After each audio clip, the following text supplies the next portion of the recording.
अस्सलाम वालेकुम, welcome to my channel. आप देख रहे हैं कि आज मैं आपके लिए बीफ पाया की रेसिपी लेकर आई हूँ। तो उसके लिए मैंने एक बीफ पाया लिया है और साथ में मैंने हड्डियाँ ली हैं जो कि मीट शॉप से आपको आसानी से मिल जाती हैं। इन हड्डियों की मैंने यखनी बनानी है और वो मैं इन पाए में ऐड करूँगी। जितनी आपको मिल सकती हैं आसानी से। इसमें ज़्यादा जो है वो मिक वाली जो हड्डियाँ वो यूज़ होती हैं, दूसरी हड्डियाँ अगर मिल जाएँ तो वो भी चल जाएंगी। सबसे पहले मैं पाए की सफाई के लिए पानी में नमक डालूंगी और इसको थोड़ा सा पका लूँगी।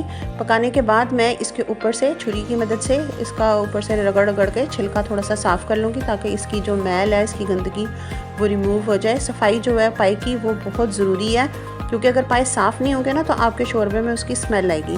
तो आपने अगर इसकी स्मेल को दूर करना है और इसकी जो एक जलने की बू है उसको दूर करना है तो वो आप ज़रूर इसको ये वाला स्टेप करें।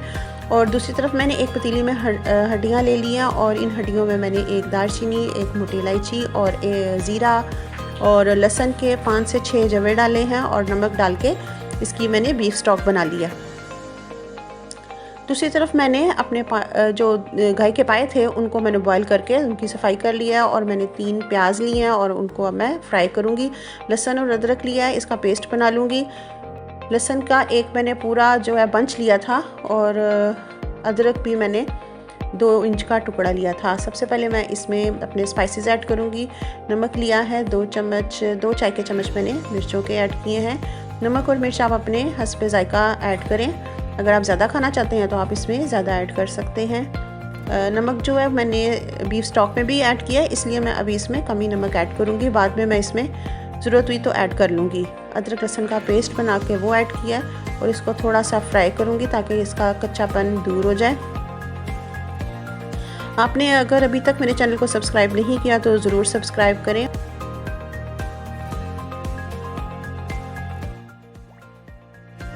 अच्छा, अब इसमें मैं पाए ऐड कर रही हूँ और पाए को डाल के मैंने अच्छी तरह से इसे भून लेना है और भुनाई करनी है इसकी ज़रा दबा के, क्योंकि खाने का मज़ा तभी आता है जब आपका जो गोश्त है, चिकन है, मटन है, बीफ है या पाए हैं उनकी अच्छी तरह से भुनाई हुई हो। तो बस अब आप इसको भूनते जाएं, घुमाते ही जाएं इसको बस। और फिर उसके बाद जब ये इसकी भुनाई अच्छी तरह से हो जाएगी तो फिर इसमें मैं गर्म पानी ऐड करूँगी। इसमें ठंडा पानी ऐड नहीं करना। एक बर्तन में मैंने गर्म पानी रखा हुआ है और इसका जो पानी का छींटा लगाते हैं ना हम भुनाई के वक्त, इसमें हमने ठंडा पानी नहीं ऐड करना, बल्कि इसमें मैं गर्म पानी ऐड करूँगी। उससे इसकी भुनाई अच्छी होगी और ये बड़े अच्छे सॉफ्ट गल जाएंगे। तो साथ साथ मैं गर्म पानी ऐड करूँगी।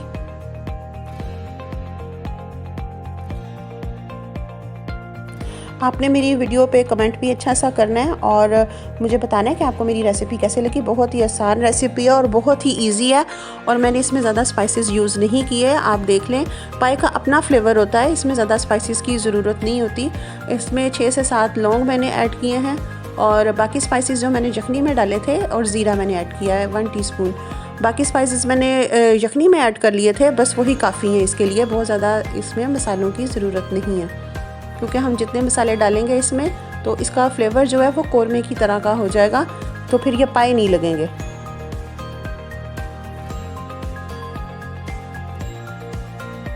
दस से 15 मिनट इनको अच्छी तरह से भुनाई कर लेनी है और इसमें थोड़ी सा दही ऐड कर लेना। ये ऑप्शनल है बिल्कुल, अगर आप नहीं डालना चाहते तो आप बिल्कुल ना डालें, क्योंकि दही जो है उससे फ्लेवर अच्छा हो जाता है। अगर है घर में तो आप ऐड कर लें और अगर नहीं डालना चाहते तो छोड़ दें, क्योंकि इसमें पाए की रेसिपी में दही और टमाटर जो है वो कम यूज़ होते हैं। टमाटर तो बिल्कुल भी नहीं यूज़ होते। अब मैं इसमें पानी ऐड करूँगी और इसके साथ ही मैं बीफ स्टॉक ऐड कर दूँगी। हड्डियाँ नहीं इसमें डालेंगे, हम सिर्फ हड्डियों का जो यखनी है वही इसमें डालेंगे।